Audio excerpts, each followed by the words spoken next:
great friend of the TCM Film Festival. You've probably seen her around the festival. She had an amazing presentation at Club TCM earlier in the event. She serves as the Director of Film Restoration and Preservation at Paramount Pictures, where she's worked for nearly 20 years. She leads the archives and restoration team, focusing on classic films with a particular emphasis on VistaVision. Her research continues to redefine the history of the widescreen format by uncovering hidden stories, verifying lost technical details, and dispelling long-standing myths.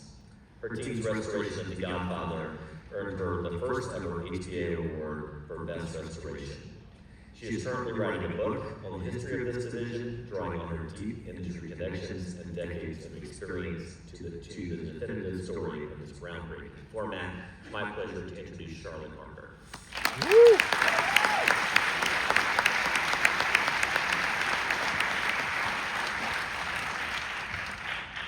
Hello.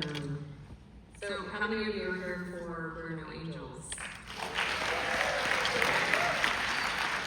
You're probably the first people to do a double feature of a horizontal 8-per VistaVision film. I think that's really cool.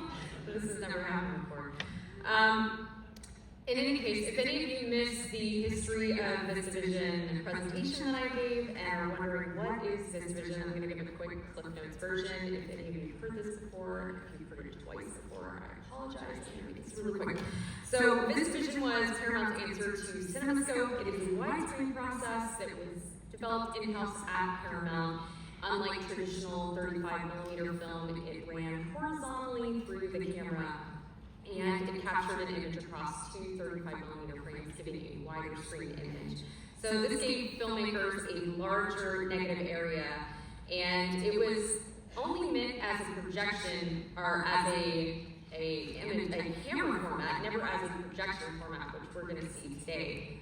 So films that were shot in VistaVision were printed down to a standard 35mm 4-per format for release, allowing theaters to screen them on any projector and not to need special projection equipment.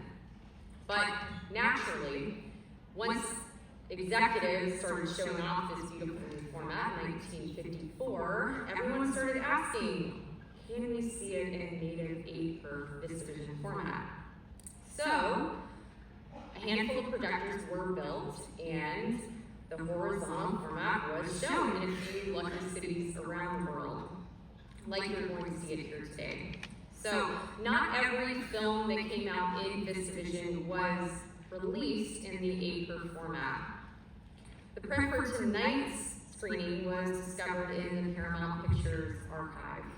Last summer, I was doing a deep dive, just poking around, looking for anything that was VistaVision related, because I'm very nosy and I just like to look for anything that's VistaVision.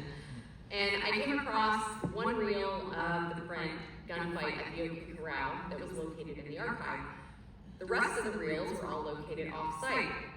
So, me being curious, I went up to the 3rd floor, grabbed the reel off the rack, and I went down to the bench, threw it up, and I saw an image of Burt Lancaster. Clear, vibrant, and in surprisingly great condition, and it was in fact a print. I snapped a photo and I sent it to Andrea Callis, who was the SVP of the archives at the time.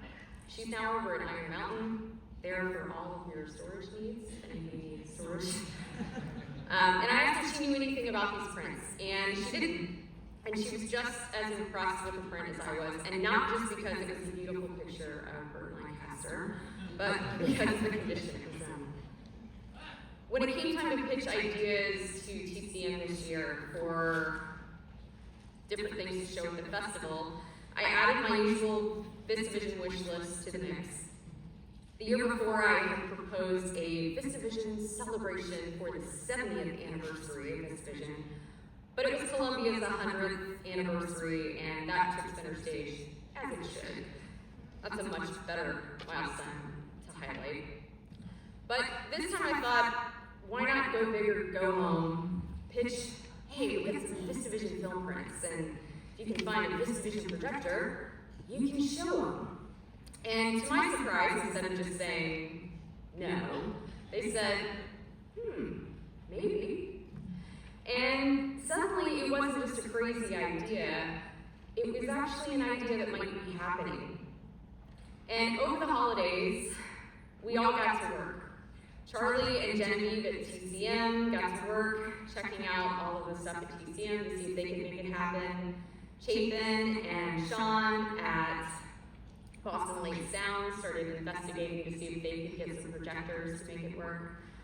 The team at Paramount and I, we started inspecting the prints.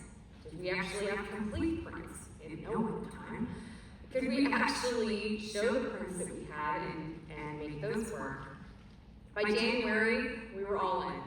We all had the parts that could work, and then became started a massive team effort. So let me just take a moment to acknowledge a few people that maybe you haven't heard of here. There are some folks at TCM who took the time to inspect, clean, and prepare these prints that you're going to see. You won't notice their work, but that's the point. They make these films shine without ever being noticed. We don't notice your work, but we do notice you. Elena and Jesse, who inspected the prints, everybody give them a round of applause.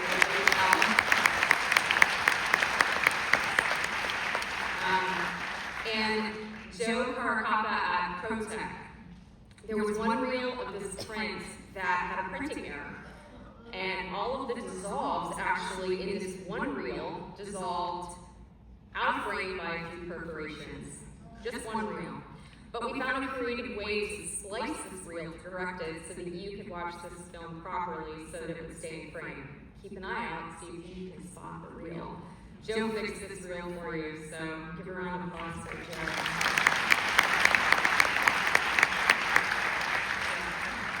Now just a few words about the film itself. Gunfight is one of the 7 collaborations between Kirk Douglas and Burt Lancaster. And despite powerful performances by the pair, neither actor received an Oscar nomination for this film. At the 1958 Academy Awards, they famously spoofed their snub with the song, "It's Great Not to Be Nominated." It's a very cheeky number. And if you haven't seen it, that is your homework tonight or tomorrow. Go home, Google this, find this song, because it was such a hit at the Oscars that year. So much so that the Academy invited them back to open the Academy Awards ceremony the following year, when again, they weren't nominated. And again, they sang their sarcastic little hearts out. Kirk even ended the number by standing on Bert's shoulders, which showcased Bert's circus-trained acrobatic roots. You're going to see this athleticism tonight on full display in this film, especially during the climatic shootout when Bert pulls off a wild tumble mid-gunfight. It's a small moment, but it's a classic Lancaster moment. He always gives 100%, even in the dust and heat of a Western standoff. And now that we have these projectors all set up and ready to go, let's ask TCM to do this again next year, because we still have one more And